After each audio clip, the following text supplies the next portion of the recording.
అందరికి నమస్తే. Bharat YouTube channel స్వాగతం. ఇప్పుడు అమెరికా అధ్యక్ష ఎన్నికలు జరగబోతున్నాయి కదా, అవి ఎలా ఉంటాయి ఏంటి అని అందరూ తెలుసుకోవాలని తెగ ఆరాట పడుతూ ఉంటారు. సో అది ఎలా ఉంటుందంటే 4 సంవత్సరాలు ఒకసారి ఉంటుంది. అమెరికాలో చదువుకున్న వాళ్ళు ఎక్కువ 75% మంది చదువుకున్న విజ్ఞానులే ఉంటారు. తెలుసా, గుర్తుపెట్టుకోండి, 75% మంది చదువుకున్న వాళ్ళే ఉంటారు. అక్కడ మనలాగా వ్యవస్థల్ని మేనేజ్ చేయడం ఉండదు. మరోలాగా ఇంకోలాగా సింపతి కోసం చేసేటటువంటి మార్గాలు ఏమి ఉండవు. సో అక్కడ ఏంటంటే మనలాగా వందల కొద్ది పార్టీసే అవి ఉండవు. రెండు పార్టీలు అంటే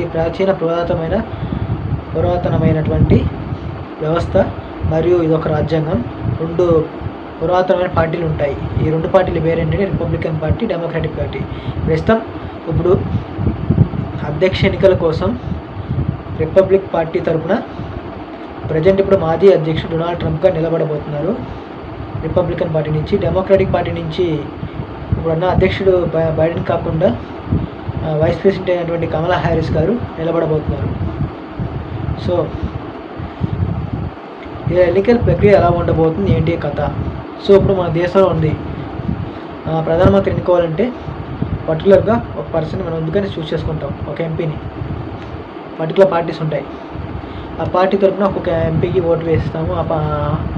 ఓటు వేసిన ఎంపీ పోయి ఇంకొక ప్రధానమంత్రి అభ్యర్థిగా ఉన్నటువంటి ఎంపీకి గెలిచినప్పుడు ఆ ఎంపీ అభ్యర్థిని ఎన్నుకొని మనం ప్రధానమంత్రిని ఎన్నుకుంటాము. గవర్నర్ ద్వారా మనం ప్రమాణ స్వీకారం చేస్తాము. కానీ ఇక్కడ పరిస్థితి మాత్రం మరోలా ఉంటుంది. సో ఎలా ఉంటుందంటే 4 సంవత్సరాలు ఒకసారి ఎన్నికలు జరిగేటప్పుడు 4 years అయిపోతుంది. అయిపోగానే లాస్ట్ ఇయర్ అంటే ఒక 1 year పాటు పోలింగ్ ఇయర్ అని ఒకటి ఉంటుంది. పోలింగ్ ఇయర్ అంటే అది ఎలక్షన్ జరిగేటప్పుడు దానికి 3 విభాగాలు పెడతారు. Primary and caucuses, national meetings, election campaigning, ఈ 3 పద్ధతులు మనం పెడతారు. సో ఎన్నికల కొరకు ఒకటి పోలింగ్ డే అని ఒకటి ఉంటుంది. Polling year and polling day అని ఉంటుంది. పర్టికులర్గా నవంబర్ మొదటి గురువారం లేకపోతే మొదటి సోమవారంలో వచ్చినటువంటి గురువారం అని ఉంటుంది ఒకటి. సో ఆ డేట్లో ఇక్కడ పెట్టబోతున్నాం. కానీ ఈ సంవత్సరం మనకు మన లెక్క ప్రకారం నవంబర్ 5న వచ్చింది పోలింగ్ ఇయర్. డిసెంబర్లో ఇక్కడ ఎలక్షన్ జరగబోతుంది. సో పరిస్థితి ఎలా ఉండబోతుంది, సంవత్సరం కొద్ది. సో ప్రతి సంవత్సరం ఒకటి ఉండబోతుంది. రిపబ్లిక్ పార్టీ తరఫున ఓటింగ్ ఉంటుంది. ప్రైమరీ అంటే ఓటింగ్ పద్ధతిలోని జరిపేది. ఓటింగ్ పద్ధతిలో అంటే పార్టీ తరపున ఉన్నటువంటి మెంబర్షిప్ ఉన్నవాళ్ళు ఓట్లేసి గెలిపించుకోవడం. ఓట్లేసి అంటే పలానా పార్టీ నుంచి మా రిపబ్లికన్ పార్టీ నుంచి ఓటు వేస్తారు కొంతమంది. మెంబర్షిప్ ఉన్నవాళ్ళు ఎవరు, రిపబ్లికన్ పార్టీ తరపు నుంచి. సో మా అభ్యర్థి ఇతనే అని చెప్పేసి వాళ్ళు వెళ్తారు, ఒక అభ్యర్థికి ఓటు వేస్తారు. డెమోక్రాటిక్ పార్టీ నుంచి కూడా అంతే, వాళ్ళ అభ్యర్థి నుంచి వాళ్ళకు నిలబడతారు. సో అలా ఎన్నుకోవడం వల్ల రిపబ్లికన్ పార్టీ నుంచి డొనాల్డ్ ట్రంప్ గారు ఎన్నికయ్యారు. డెమోక్రాటిక్ పార్టీ నుంచి కమలా హ్యారిస్ గారు ఎన్నికయ్యారు. ఇంకో విషయం గుర్తుపెట్టుకోండి, అమెరికాలోని మొట్టమొదటి మహిళా అధ్యక్షులుగా గెలిస్తే కమలా హ్యారిస్ గారు గెలిస్తే మాత్రం మొదటి మహిళా అధ్యక్షులుగా ఈవిడే కాబోతుంది. మీకు ఆ విషయం తెలుసా అండి? ఓకే. అండ్ వైస్ ప్రెసిడెంట్ మొట్టమొదటి వైస్ ప్రెసిడెంట్ కూడా గెలిచింది కూడా కమలా హ్యారిస్ గారే. సో అది కూడా రేపు ఎలక్షన్ బట్టి తెలుస్తుంది. సో దాన్ని బట్టి మనం ఇప్పుడు చూద్దాము.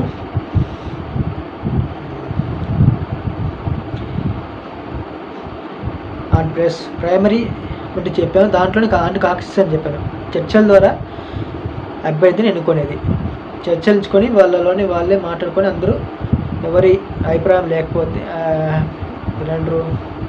అభిప్రాయం తీసుకుని దాన్ని బట్టి ఒక అభ్యర్థిని ఎన్నుకుంటారు. సో అలానే వీళ్ళిద్దరు జరిగింది. ఓకే. సో నేషనల్ మీటింగ్స్ అంటే రకరకాల అయినటువంటి కొన్ని ఛానల్స్ ఉంటాయి. నేషనల్ లెవెల్లో కొన్ని ఛానల్స్ ఉంటాయి. ఆ ఛానల్స్లో వీళ్ళందరూ డిబేట్స్కి వెళ్తారు. డిబేట్స్కి వెళ్ళినప్పుడు మీరు అమెరికా అధ్యక్షుడు అయితే మీరు ఏం చేస్తారు, మీరు ఈ పలానా సమస్య ఉంది, ఇమ్మిగ్రేషన్ వల్ల చాలామంది వస్తున్నారు, మన పౌరసత్వం వల్ల తీసుకొని ఇక్కడ చాలామంది వాళ్ళకి ఉద్యోగాలు ఎక్కువ దొరుకుతున్నాయి, మన అమెరికా వాళ్ళకి ఉద్యోగం దొరకట్లేదు, ఏంటి కథ అని దాని మీద ప్రశ్నించడానికి సరైన సమాధానం వీళ్ళు ఇవ్వాలి. ఇలా ఇచ్చినప్పుడు వాళ్ళు ఎవరు ఏంటి అనేది జనాలను చూస్తారు. సో అలా అయిపోగానే నెక్స్ట్ ఎలక్షన్ క్యాంపెయినింగ్ అనేది ప్రతి ఒక్క చోట, ఇది మన రాష్ట్రంలో తెలుసు, మన దేశంలో తెలుస్తుంటుంది. ఎలక్షన్ క్యాంపెయినింగ్లో చేసుకుంటూ అదంతా పోతూ ఉంటుంది అది. సో ఇంకో విషయం మళ్ళీ కూడా చెప్తాను, ఇక్కడ వ్యవస్థని మేనేజ్ చేయడానికి అవకాశం లేదు. మన దేశంలాగా వాళ్ళకి సపరేట్ రూల్స్ అండ్ రెగ్యులేషన్స్ ఉంటాయి. ఇక్కడ బాగా చదువుకున్న వాళ్ళు మళ్ళీ డబ్బులు పంపిణీ చేయడానికి ఇక్కడ ఎవరు ఉండరు.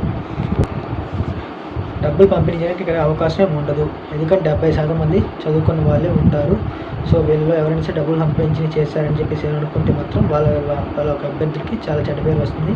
సో మనలాగా వాళ్ళ వ్యవస్థలే ఉండవు. మరొకటి, సో అలా అయిపోగానే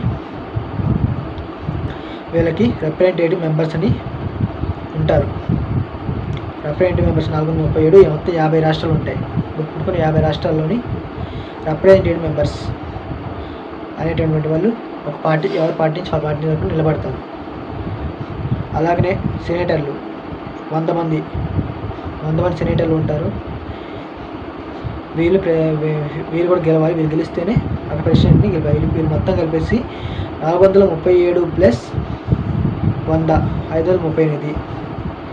ఈ 538 డిసెంబర్లోని ప్రెసిడెంట్ని ఎలక్టరల్ కాలేజ్లో ప్రెసిడెంట్ ఎన్నుకునే ఇది అన్నీ ఉండబోతుంది. రిప్రజెంటేటివ్ మెంబర్స్ ద్వారా రిప్రజెంటేటివ్ మెంబర్స్ ఎంతమంది గెలిస్తే ప్లస్ సెనేటర్లు వీళ్ళందరూ ఎంతమంది గెలిస్తే అంతమంది.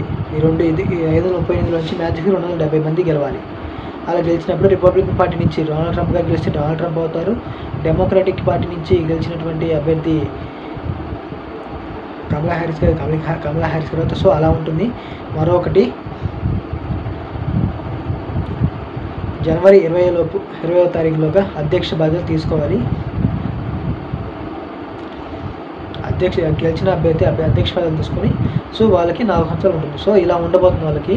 సో ఇంకా చాలా విధాలుగా ఉంటుంది. ఇక్కడ అన్ని విధాలు చెప్పాలంటే మాత్రం ఇంకా చాలా చెప్పాలి దీని గురించి. సో ఈసారి మొన్న జరిగినటువంటి మనం చెప్పాక మన నేషనల్ మీటింగ్స్లో కమలా హ్యారిస్ పై చేసి సాధించింది. సో ఆ సర్వేలో కూడా మరొక 5 వైపు వెళ్ళిపోతున్నాయి. సో దాని సంగతి ఏంటనేది నెక్స్ట్ వీడియో తెలుసుకుందాం. ప్లీజ్ మీ అందరూ ఒక చెప్పదలుచుకున్నాను. మన ఛానల్ ప్రతి ఒక్కరు సబ్స్క్రైబ్ చేసుకొని మన ఛానల్ ప్రతి ఒక్కరు ఫాలో అవ్వండి. మన చేసే ప్రతి ఒక్క వీడియోని ప్రతి ఒక్క రోజు ఇంక వీడియో చేస్తాను. రోజుకి 10 వీడియోలు చేయాలి నా టార్గెట్. ప్రతి ఒక్కరు రోజుకి ఒక 100 మంది సబ్స్క్రైబర్స్ తీసుకొస్తారని నేను ఆశిస్తున్నాను. Okay friends, bye.